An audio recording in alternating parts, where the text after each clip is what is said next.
Salut les 20 joueuses et 20 joueurs, bienvenue dans cette 20 jeux de vidéo. Ici Swatch et aujourd'hui nous allons déguster en avant-première Fuji Koro. Fuji Koro, un jeu de Game Brewer, un éditeur belge très connu puisqu'il a fait des très bons jeux comme Gugong, un excellent jeu sorti cette année à Essen, mais également les très bons Chimera Station et Pixie Queen, donc un éditeur qui sait faire des bons jeux. Édité par Game Brewer et réalisé par Jérôme Demer et illustré par Miguel Coimbra. Très belles illustrations, d'ailleurs très claires, iconographie impeccable, du travail de pro. Ce jeu est actuellement en financement participatif et donc nous avons la chance d'avoir un prototype pour vous présenter ce jeu maintenant. Donc on le fait aussi avec le nouveau matériel de 20 jeux ici, issu du financement participatif de 20 jeux, donc n'hésitez pas à nous dire quoi, le beau petit micro, et on a aussi un pied amovible, enfin plutôt movible, enfin un pied qui bouge, n'hésitez pas à nous dire ce que vous en pensez. Voilà, donc la vidéo de Fuji Koro, un jeu qui dure 90 minutes annoncées, mais on peut aller facilement vers les 2 heures. Un jeu de 1 à 6 joueurs, donc pas mal, beaucoup de joueurs qui peuvent y jouer. Et 2 modes de jeu, un jeu coopératif ou compétitif. Je vais vous expliquer le mode principalement compétitif. Le coopératif a peu de changements par rapport à ça. Je dirai un petit mot à la fin de la vidéo sur le coopératif. Donc, nous sommes au pied du mont Fuji. Le mont Fuji est prêt de rentrer en éruption et avant qu'il rentre en éruption, nous sommes des samouraïs et notre objectif est de sauver ce qui est encore à sauver avant que tout n'explose en lave. Donc il y a 3 temples et ces 3 temples entourent le mont Fuji. Et de ces 3 temples, il y a des tas de petits souterrains dans ce mont Fuji où on va pouvoir sauver des moines, mais où on va aussi trouver des ressources qui nous permettront de trouver des chartes magiques, des objets magiques, et de temps en temps, au retour d'un couloir, un petit dragon comme si par là, bon ben de temps en temps, il faudra lui faire la peau, ça nous rapportera pas mal de points de victoire. Le jeu se joue en une série de tours, chacun joue à son tour, et chacun réalise 2 actions parmi les 4 possibles à son tour, et on tourne comme ça jusqu'à ce qu'un joueur ait 30 points de victoire. Quand un joueur a 30 points de victoire, la fin du jeu est déclenchée, mais il reste encore 8 tours de jeu. Je reviendrai sur la fin du jeu un peu après, mais donc c'est quoi les actions? Donc les actions, chaque joueur a un plateau personnel comme celui-ci, et les 3 actions possibles. Et normalement, on a 3 jetons actions. Et donc, à son tour, je prends mon jeton action, je le mets sur une action, je réalise cette action, et puis je peux en faire une deuxième. Je peux réaliser la même action ou une autre, peu importe. Et donc, au tour d'après, je prendrai un autre jeton action, je ferai une autre action, par exemple celle-ci. Et puis, comme je n'ai plus de jetons action, je peux faire la 4e action qui est me reposer. C'est reprendre tous mes jetons action, les remettre là et construire un objet. J'y reviendrai. C'est quoi les actions? Je vais vous montrer ça sur le plateau. La première action, c'est se déplacer. Alors, on se déplace de 3 cases, on prend son petit bonhomme, on fait 1, 2, 3 par exemple. Donc ça, c'est se déplacer, c'est tout simple. La deuxième action qu'on peut faire, c'est explorer. Donc c'est quand on est au bord d'une tuile, on dit j'explore. Alors, au départ, il n'y a qu'une seule tuile. Ici, vous voyez déjà beaucoup de tuiles. Le jeu est construit déjà. Et donc, quand il y a 3 niveaux de tuiles. Donc, autour de la tuile centrale, c'est niveau 1. Au deuxième, c'est niveau 2. Et le troisième ici, c'est le niveau 3.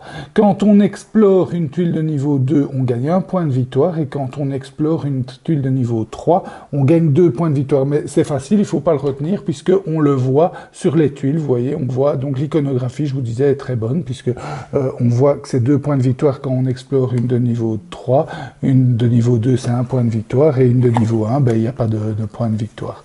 Donc on explore, on la retourne, on la met comme bon nous semble, et puis on place les différents éléments dessus. Je vais vous montrer par exemple ici. Donc les tuiles aussi, c'est marrant, ça imbrique assez bien. Donc vous voyez, il y a des encoches, et on peut pas faire n'importe quoi. Donc il y a un sens bien spécifique. Donc voilà, on met la tuile et on met les différents éléments qu'il y a sur la tuile. Donc il y a pas mal de hasard qui joue dans cette exploration, cette action d'exploration, puisqu'on ne sait pas sur quoi on va tomber. On peut très bien tomber sur un dragon. Les dragons ont de différentes forces, donc les blancs, il n'y en a qu'un. Un blanc, c'est le dragon légendaire, il est vraiment méga balèze. Les rouges sont déjà des méga costauds. D'ailleurs, il est marqué dans les règles que le blanc, l'affronter seul, c'est impossible, les rouges non plus. Donc il y a des verts et il y a également des bleus qui sont plus attaquables, donc plus faciles à attaquer, et donc où là on peut se permettre, une fois qu'on est bien armé, de les attaquer seuls. Mais au début du jeu, si on tombe sur n'importe quel dragon, de toute façon, il faudra trouver un autre chemin, changer de chemin, parce qu'il sera impossible de les attaquer. Et au fur et à mesure du jeu, vous allez vous construire des armes et des protections qui vous permettront de battre ces dragons. Les autres éléments, on va les voir juste après, puisque la dernière action qu'on peut faire, c'est récolter ce qu'il y a sur la tuile. Alors, une tuile comme ça, ben, on récolte 2 bois et 1 métal. Donc, on va prendre le matériel en cubes. Donc voilà, 2 bois et 1 métal, et on va les mettre sur son sac à dos. Donc ici, vous voyez, le joueur a un sac à dos de 6 places. Eh bien, il va mettre ses 2 bois et son métal sur... Si on n'a pas assez de place dans son sac à dos, ben, on peut défausser des choses de son sac à dos ou dans ce qu'on prend. On prend pas tout, donc il y a une certaine liberté, mais c'est aussi bien limité, hein. Vous voyez, 6, on a vite fait le tour, on a vite atteint 6. Les autres choses qu'on peut récolter, c'est les petits bonhommes à sa couleur. Ce sont des parchemins magiques, en fait. Quand on prend ceci, donc sous l'action récolte, hein, notre bonhomme, il est où notre bonhomme doit être sur la case, on le prend. On doit le mettre dans son sac à dos, donc on le met dans son sac à dos. Donc ici, ben, en l'occurrence, je vais défausser un cube de bois. Et alors, on peut prendre un des 3 parchemins magiques qui sont mis ici sur l'étalage. Si on n'est pas content avec ça, on peut prendre le premier face cachée. C'est quand on prend un parchemin, eh bien, automatiquement, on gagne 3 points de victoire, c'est indiqué là, et on gagne cette capacité, hein. Donc ici, par exemple, notre casque nous permet de supporter un certain nombre de points de vie avant d'être cassé. J'y reviendrai quand j'expliquerai les combats. Et on le glisse sur un endroit où je peux avoir un parchemin. Si on a déjà un parchemin, on doit défausser l'ancien et on en met un nouveau, et on gagne cette capacité à partir de ce moment-là. Voilà. Alors, ce qu'on peut rencontrer aussi, ce sont les prêtres, enfin les moines. Hein, donc ça, c'est un moine. Si j'arrive dans cette case et je fais l'action récolter, je prends le moine, et c'est une des façons de bien améliorer son plateau personnel, puisqu'il y a 4 et plus endroits où je peux mettre un moine. Si je mets un moine ici, j'ai droit à 4 actions avant de me reposer. Donc normalement, au début du tour, au début du jeu, on peut faire 3 actions avant de se reposer. Avec un moine ici, 4 actions. Un moine là, je peux avoir 2 parchemins au lieu d'un seul toujours actif.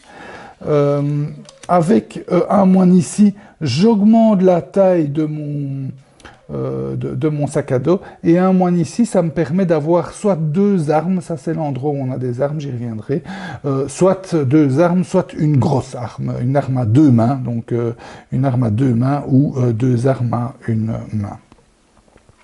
Donc voilà un peu ce qu'on peut, on peut rencontrer sur le terrain. Donc là, là aussi, hein, il y a toujours cet hasard d'exploration. On va explorer, de temps en temps on va tomber sur un moine, tant mieux, de temps en temps on va tomber sur un dragon, ça peut être un bon, un faible qu'on peut battre ou un fort. Donc il y a un certain hasard là-dedans, mais ça donne aussi un côté épique et aventurier. Voilà pour les actions. Et alors quand on se repose, donc quand on remet tous ces pions ici, eh bien on peut crafter une de nos armes. Et donc on a trois armes. On a le casque, l'arme en elle-même, l'arme de main à main, et nos sandales. Crafter, ça veut dire qu'on va prendre dans notre sac à dos autant qu'on veut, hein, des ressources autant qu'on veut, et on va les mettre soit sur le casque, soit sur l'épée, soit sur... on peut choisir qu'une des trois armes, et on peut même échanger entre les deux. Mais si on prend des ressources, par exemple ici du casque que je mets là, j'en perds une. Il y en a une qui est usée, que je perds, donc je remets dans la réserve. Je choisis la ressource que je mets dans la réserve.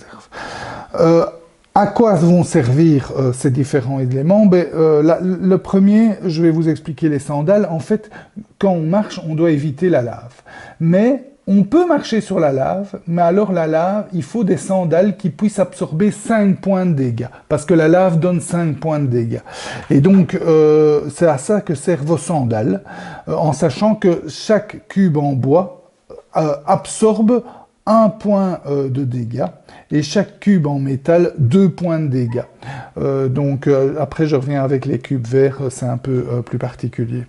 Donc ça sert à ça, les sandales.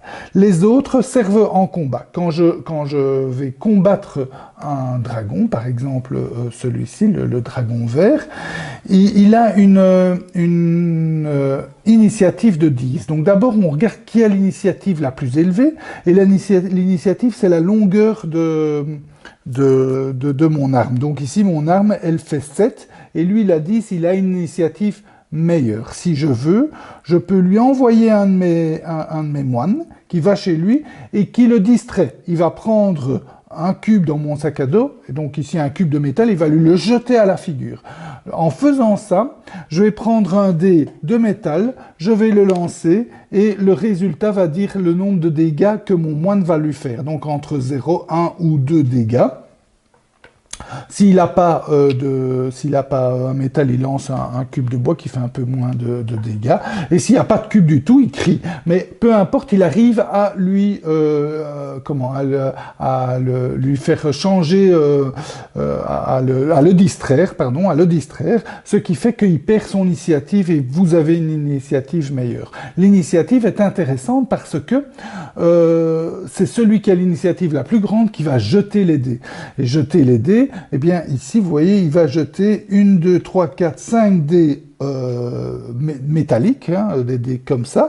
Il va jeter 3 dés d'armes brun et donc en bois, et 3 dés de dents les blanches, elles sont les dents de dragon. Il va les jeter, il va faire autant de dégâts au dragon, et si le dragon survit, il va lui lancer des dés. En fonction de la couleur du dragon, il va lancer un certain nombre de dés blancs, et il va appliquer les dégâts. Les dégâts vont dans le casque. Donc, lui, il peut absorber 2 points de dégâts, 2 points de dégâts, 1 point de dégâts.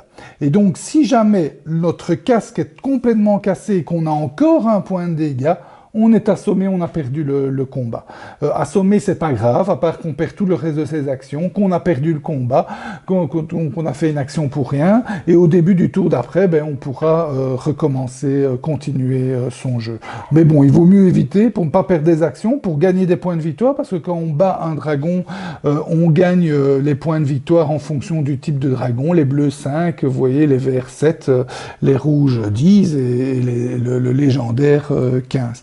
À noter aussi que dans les résultats du dé, il y a toujours un résultat où on casse son arme. Et casser son arme, ça veut dire qu'on perd un cube de l'arme. Et c'est important de le savoir parce qu'en plus, il y a des règles de construction. Donc, le casque et les sandales n'ont pas de règles spécifiques, mais par contre, votre arme doit avoir, soit c'est une arme à une main, elle doit avoir minimum 8 cubes, dont 2 cubes en bois, soit c'est une arme à deux mains qui doit avoir minimum 12 cubes, dont 3 en bois. Si je perds un en bois, mon arme est inutilisable, je ne sais plus me battre, j'arrête le combat là. À noter aussi qu'on peut se battre contre un joueur. On l'attaque et c'est un peu les mêmes règles. Celui qui gagne le combat, donc qui arrive à assommer son adversaire, va pouvoir voler quelque chose dans le sac à dos. Donc il peut voler une ressource, mais il peut aussi voler une des chartes qui se trouve là, ou un objet magique. J'ai pas encore expliqué les objets magiques. En fait, vous voyez sur le plateau, il y a 3 temples. Et donc, quand on arrive avec son petit bonhomme dans un temple, on peut récupérer les 2 objets magiques qu'il a. Les objets magiques vont vous donner un schéma pour une arme, ici pour l'arme, là pour les sandales. Et dès qu'on arrive à obtenir ce schéma-là, eh bien, il devient magique. Vous voyez ici le joueur ici, eh bien, les sandales, je vais faire comme ça, les sandales sont magiques puisqu'elles ont 2 bois et une dent, donc elles sont magiques, alors il reçoit un cube vert en plus. Et même chose pour le casque, il peut être plus, hein, donc vous voyez, il y a plus que ce qu'il faut, il y a plus que ce qu'il faut, mais il y a minimum ce qu'il faut. Donc il est magique, il a un cube vert en plus. Le cube vert absorbe 4 points de dégâts, donc c'est une force supplémentaire. Et quand je perds les 4 points de dégâts, si à la fin de mon tour, il est toujours magique, il reprend son cube vert. Donc c'est vraiment pas mal du tout. Voilà, on continue comme ça, donc on fait ces 2 actions, on se repose, on fait les 2 actions, jusque quand un joueur atteint 30 points de victoire. À partir de ce moment-là, la fin du tour est enclenchée et on va faire les 8 tours qui sont dessinés ici. À chaque tour, vous voyez, il va y avoir des tuiles comme ceci, des tuiles lave, qui vont tomber sur toutes les cases avec un 2 ou un 1, comme ici. Donc on a mis une sur la 2, puis une tuile sur la 2, ici les 2, etc. Donc on va mettre des tuiles lave qui vont évidemment empêcher les joueurs, les samouraïs, de se déplacer. À un moment donné, il va y avoir la possibilité de s'échapper. Donc c'est ici, c'est au 3e tour. Quand la corde est inscrite, on peut s'échapper. Et donc il faut essayer de rejoindre la tuile centrale. Il peut y avoir une sortie secrète avec une tuile de niveau 2 si elle a été découverte. Ça, c'est la sortie secrète qu'on peut aussi atteindre. Mais si on atteint la tuile centrale à partir du 3e tour de fin de jeu, on peut aller dans le grand temple ici. Et à ce moment-là, à chaque fin de tour, on peut mettre un de ces jetons sur une des 5 façons de scorer supplémentaires. Donc les façons de scorer, c'est en fonction des objets magiques. Vous voyez, on peut gagner 10 points si on a une sandale magique, 10 points si on a un casque magique, ici le 2e à 8 points, même chose, 10 points si on a un sabre magique. Là, c'est 1 point par dent de dragon qu'on possède, et là, ben, c'est 7 points par moine, donc ça peut faire très mal, ou 5 points, 3 points, jusqu'à 1 point. Donc voilà, ça c'est les différentes façons de scorer. À la fin, il faut évidemment réussir à s'échapper. Il y a un avantage à arriver en premier à 30 points de victoire, parce que souvent on est le premier à pouvoir s'échapper. Donc Voilà, donc un jeu, donc oui, il y a aussi le jeu coopératif, où là tous les joueurs jouent ensemble, ils peuvent attaquer ensemble, même dans le jeu non coopératif d'ailleurs, hein, ils peuvent attaquer ensemble un dragon, et donc gagner ensemble les points de victoire et les dents, etc. Donc dans le jeu coopératif, ben, il faut abattre le dragon le plus fort pour gagner. Dans le jeu compétitif, peu importe, c'est le plus de points. Mais vous voyez, il y a plein de façons différentes de scorer, donc ça va un peu dans tous les sens. Il faut essayer d'avoir des objets magiques, essayer d'avoir des dents, essayer de sauver le plus de moines possible. Donc pas mal de façons de scorer, plus attaquer un dragon. Hein. Chaque dragon rapporte pas mal de points de victoire. Donc pas mal de façons de scorer différentes qui permet d'avoir un peu des optiques différentes, mais un jeu qui reste un jeu quand même d'aventure, un jeu où on va être étonné, on va découvrir des choses, des fois on va mal tomber, des fois bien tomber, donc il faut accepter ce genre de choses, mais sinon un thème vraiment original.